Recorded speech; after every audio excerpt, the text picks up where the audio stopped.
Mirzo Ulug'bek tumani IT parkka orqa tomonida joylashgan yana bitta yangi xonadonimiz. Yer maydoni 3,6 sotuv, binoning umumiy maydoni 400 kvadrat metr. Hozir bilan ko'rib chiqamiz.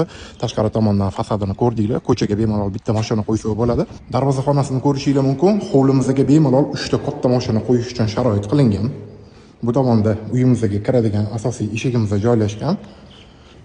Demak, hozirlarga hovlisini ko'rsataman. Hovliga kirganimizda ko'ryapsizlar, katta zelyonniy zona. Bu tomonda yozgi oshxonalari joylashgan. Hovlida bitta sanuzel ham bor o'rtoqlar.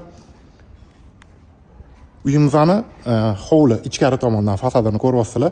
Tegi to'liq podvollari bor, ko'rishingiz mumkin. Xonalarning soni 7 ta.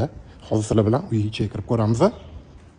Prixojiydan kirganimizda tayyor mebellarni qilib qo'yishgan. Kirishimiz bilan birinchi bo'lib hol joylashgan. Bu tomonda divanniy zona, bu tomonda kuxnya, kuxonniy mebel texnikalarini tayyor qilib qo'yishgan.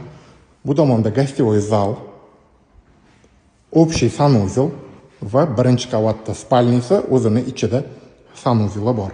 Uyimizning ikkinchi qavatida 5 ta xona joylashgan va 3 ta sanuzel bor. Bu xonadonimizni kimga qiziq bo'lsa, marhamat telefon qilinglar. Hammaga rahmat.